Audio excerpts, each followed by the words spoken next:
I got the moves. I got the moves. I'm making moves. You gotta move. You gotta make the city move. Like, whoa. I make the city move. I got the move. One common thing that happens in every NBA season is there always seems to be a few players that break out after the All-Star break. Whether it's the needed rest or the weekend allows them to hit a restart button, who really knows, but some players always have an extra spring in their step after the weekend, and it's reflected in their stats. In today's video, I'm going to be looking at 7 of those NBA players. If you're new here and enjoy the video, be sure to subscribe for more NBA content. But with that being said, let's get right into this top 7. Lucas. Number 7, Jordan Clarkson. On December 23rd, 2019, Jordan Clarkson was traded from Cleveland to the Utah Jazz, which I'm sure was a pleasant surprise for him. On his new team that can actually contend, he has slid in perfectly and is playing a major role for the Jazz in their potential title run this April and May. On Cleveland, Clarkson was averaging a mediocre 14.6 points per game and was shooting 44% from the field and 37% from 3. In his 28 games so far with Utah though, he's managed to up these numbers to 16 points per game, on 48% shooting from the field, on more shots too by the way, and is also knocking down 37% of his threes. However, Clarkson has absolutely taken off as of recent for the Jazz, and he's becoming the perfect sixth man for them. In his last 10 games, Clarkson is averaging 21.1 points, 3.2 rebounds, which is more than his rest of season average, and he's also shooting lights out, 55% from the field and almost 48% from 3. That is absolutely absurd, and it's honestly getting quite underrated.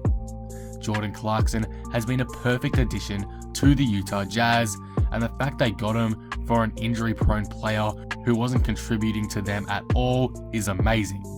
The Jazz were looking legit before acquiring Clarkson, but now they look so much scarier with him coming off the bench. Teams are going to have to start planning for Jordan Clarkson come playoff time because he is lighting teams up right now. Number 6, Jordan Poole. To begin the season, Jordan Poole honestly looked like one of the worst rookies in recent memory.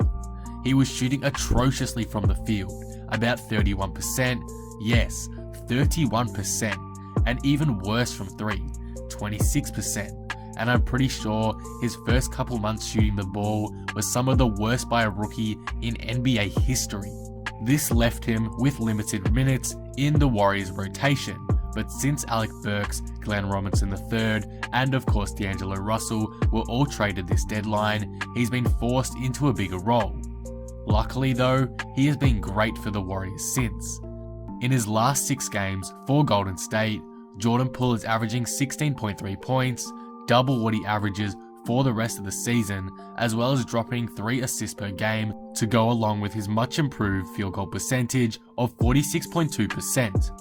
This is a phenomenal jump in play, and I'm really excited to see it as Jordan Poole is one of my favourite rookies from the 2019 draft class. If I'm being completely honest though, I do see it dropping off a bit, particularly with the return of Stephen Curry imminent. However, if he can keep his averages up around 12 points per game and shooting over 40% from the field for the rest of the season, I think that would be a successive turnaround since the All-Star break to me. Number 5, Kobi White. For the majority of the season, Chicago Bulls rookie Kobi White has come off the bench. However, this needs to change ASAP. In Kobi White's last 3 games, all off the bench by the way, he's averaged 33.6 points per game, 3 assists per game, and has shot over 57% from the field. 57%. That's absolutely ridiculous and needs more shine, but Zach Lavine is deservedly taking away some of it. To compare it to the rest of his regular season numbers, he's averaging 21 more points than usual and is shooting 20% better. Oh, and I forgot to mention he's also shooting over 58% from 3 on over 10 attempts per game in this recent stretch. That's just unheard of. Kobi White is just playing so well right now. And obviously, this is of course quite a small sample size, but Kobi White has just been killing it as of late, and I really wanted to shine some spotlight on it. White is proving he is finally ready to start, but will he actually get a chance to though? With the way Jim Boylen has been coaching this season, probably not, which is really unfortunate. Again, White has been playing exceptionally as of late and really needs some reward for it, so I hope Boylen listens to the mobs of angry Chicago fans on Twitter and gives them what they want, a starting spot for Kobi White. Number 4. Malik Beasley. Now this may be just due to a change of scenery, but Beasley has been killing it as of late.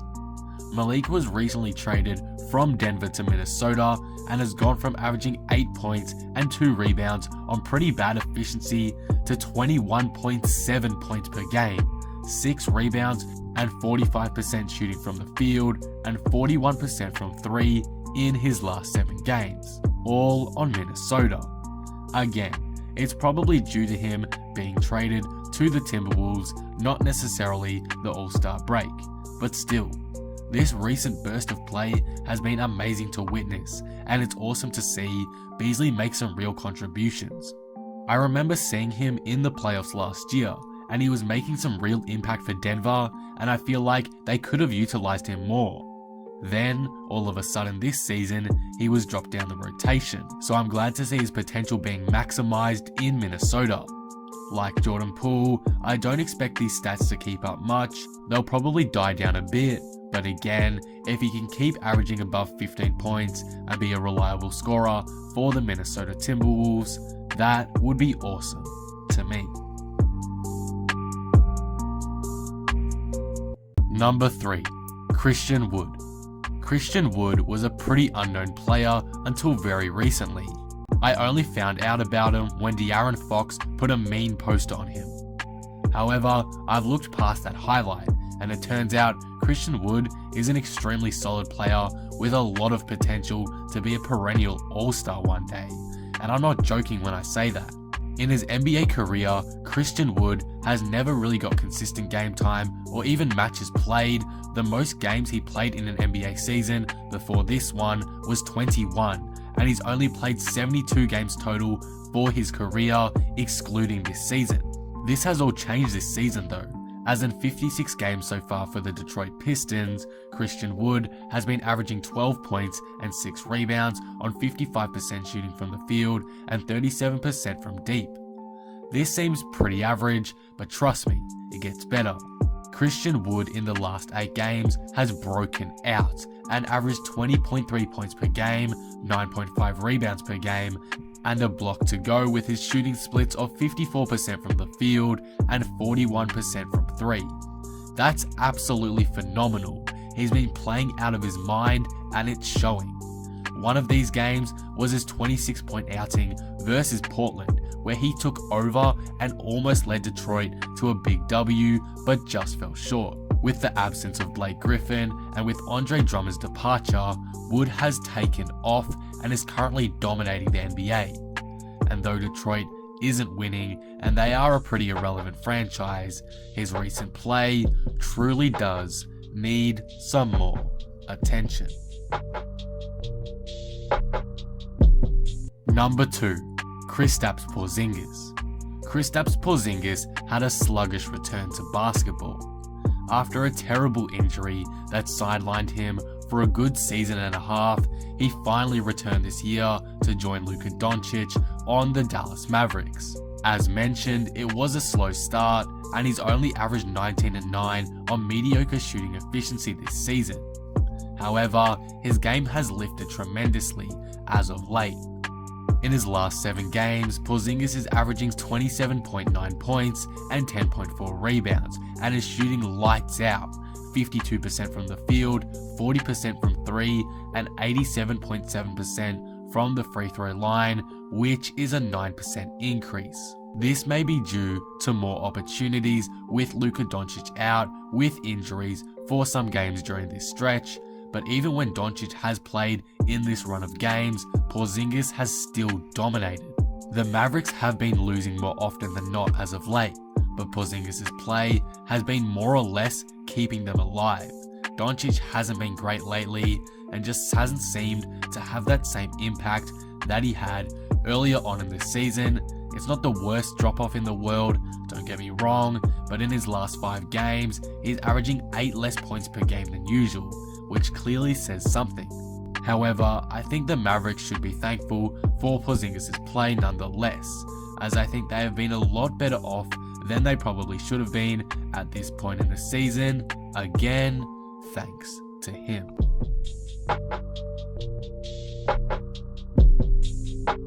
Number 1. Jayson Tatum. If you didn't expect Jayson Tatum to be number 1 on this list, you clearly haven't been paying attention to basketball lately, because he has been on fire. Tatum is posting numbers of 23 and 7 this season on 45% field goal shooting and 39% shooting from downtown, which deservedly landed him his first All-Star nod. But now, in the span of the last 10 games or so, Tatum has lifted his game from All-Star status to Superstar status, and he's making a case to be the best player on Boston by a country mile. In his last 5 games, Tatum has had scoring performances of 33 points, 36 points, 41 points, 28 points, and 39 points. That's an average of 35.4 per game, and he's been incredibly efficient during this stretch as well. This hasn't been against bums either. 3 of those 5 games were against legitimate contenders in the Los Angeles Lakers, Los Angeles Clippers, and Utah Jazz. Boston is now 3rd in the East and pushing 2nd, and if they have a lengthy playoff run, I'm pretty certain it will be off the back of Tatum. It's pretty crazy to think about that a little over a month ago, Kemba was the certified best player on Boston, and some were debating Jaylen Brown was better and more deserving of Tatum's All-Star spot. No disrespect to them at all, but Tatum has made clear that was not the case at all. Tatum has been absolutely phenomenal as of late and deserves all the praise. He's been killing it for the Boston Celtics. And that will conclude the top 7. What do you guys think of this?